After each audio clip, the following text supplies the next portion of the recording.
Hey YouTube, it's Mitchell30.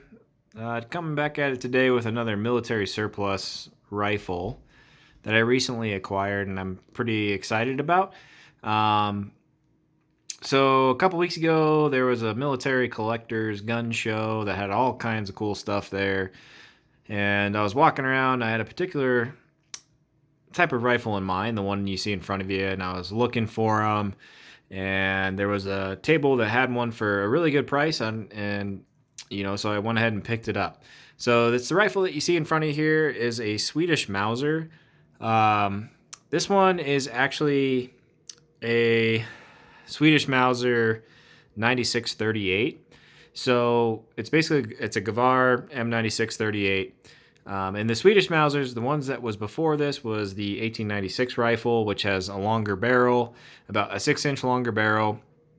And I've always liked this one here because it's more in the World War II era.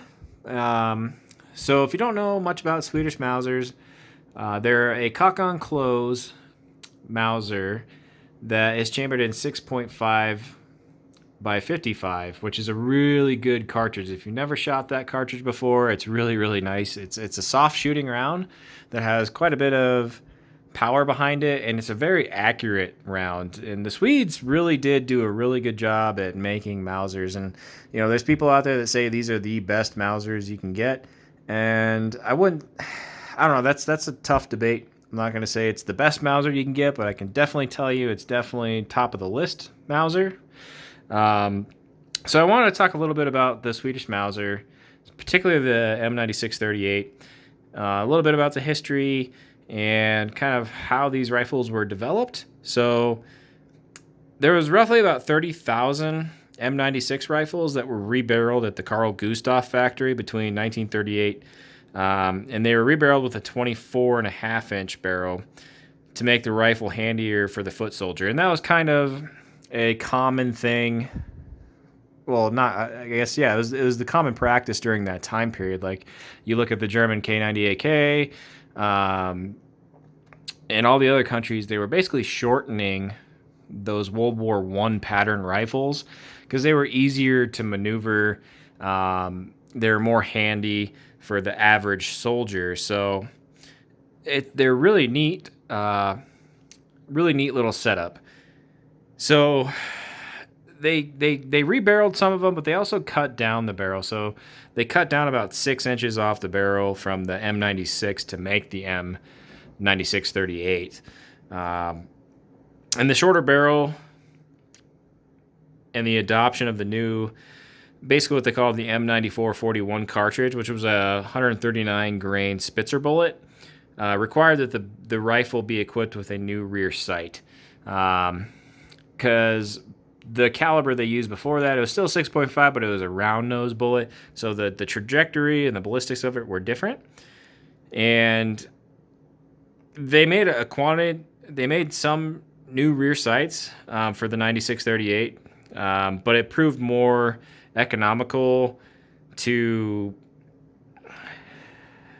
basically simply attach a metal plate or paper decal to the buttstock, which gave the soldier a ballistic chart, basically. So if you look at the backside there's that yellow chart. I kind of come up close to it here, and you can take a look at it.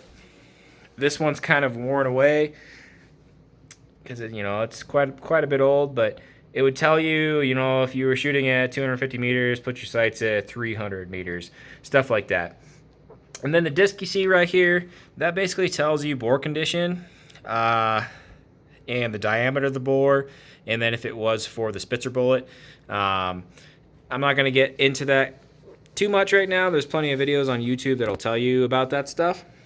But really, really cool stuff. It's a neat rifle. There's a lot of cool little intricacies to this rifle that you don't necessarily see on other military surplus rifles. Now, the Swedish were neutral, basically from Napoleon times, and they remain that way, but you didn't want to mess with them because they were armed and they were trained and they had good weaponry. So they're really cool rifles. The Swedish used really good steel, and they required that So these rifles were actually made by Mauser as well, in one of the Mauser plants. And the ones being made there, they required them to use Swedish steel because it was a better steel. And I'm not a metallurgist or anything like that, but apparently the type of metals that were inside of the steel were more corrosion resistant and just a better steel in general. That's the steel they used on these guys, and and you can see it today because the bolts on these guns were never Parkerized, they were never blued. And this rifle was made by Carl Gustav in 1902, and it's an all parts matching gun, which is kind of unusual to find on, not unusual, but more of a rare is the wrong word too. Scarce, I guess, maybe is the right word, but most of these guns are not parts matching because they, rebarreled them with a barrel from a different gun, had that cut down, put that on here, and all that stuff. So a lot of times the parts aren't matching, but this particular rifle, every single part on it is matching to the serial number on the gun. So the bolts and the cocking piece and all that stuff, they would label with the last 3 digits of the serial number, and every single serial number on this gun matches. And it's in a walnut stock, and that's the original M96 stock. It was just cut down, and the barrel was cut down. And they ended up putting a new rear sight on it, and I'll see if I can get it for you guys. So if you look at the rear sight, this is different from the standard M96 sight. This one's calibrated for the Spitzer bullet. The one we were talking about before has that T at the front there, which is Swedish for, if you can see that, torped. So Spitzer or pointed. I don't speak Swedish, but I'm pretty sure that's what that means.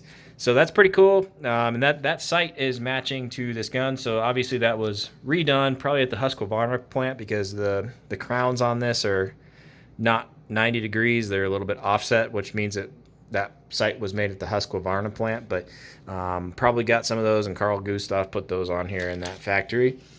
But really, really cool. So going back to the decal plates, these decals and plates were attached to the stocks after the adoption of the new cartridge in 1941. And they were attached upside down so that the shooter could, turn the rifle in his and look at it as it was in his armpit or arm in his shoulder while he was shooting, which is really, really cool. And the exact designation applied by the Swedish military to the M96-38 rifle was the Gewehr M96-38. And these rifles sometimes have threaded muzzles for a blank firing device as well. This one does not have a threaded muzzle. A lot of times you'll find them with threaded muzzles. And that was an adaptation that allowed them to fire wood blanks. They would thread on an adapter on the end, so when they were training, they could fire a wood blank and it would splinter the wood blank or the wood bullet. That way it wouldn't, travel far and possibly cause damage or harm to people or structure. So they did that, which is really, really cool. And there's a lot of history to these guns. And they're kind of, in the military surplus market in 2020, 2022, I'm sorry, 2020, COVID year, still in the COVID times, but 2022, these are still kind of in that area where they're affordable and they're worth the price that you're paying for them. You can find these rifles from anywhere between $400 and probably $650, depending on condition. And like I said, I picked this up at that gun show I was talking about, and I picked it up for $500, and it came with ammunition, and the sling that you see, and then the sight hood that you see up there, which is another addition to it. And in my mind, for that money for this gun is actually a good price, and they're incredibly accurate Mausers for the time. Made in 1902, the receiver and the barrel and everything. Obviously, in 1938, somewhere around that time, it was shortened. But this thing still shoots very, very well. 2 inches or less, and that's what some of the modern ammunition I have. I'm sure I could get this gun shooting 1 MOA or less if I reloaded for it, which I'm planning on doing. But I wanted to share this rifle with you guys and just have you take a quick look at the Swedish Mauser. There's a lot of different variants out there, so if you're interested, I encourage you to look at the rifles online and the history behind them, because it's actually really neat. So anyways, I hope you liked the video, and I hope you like the rifle. If you have any questions or anything, let me know. And you guys take care.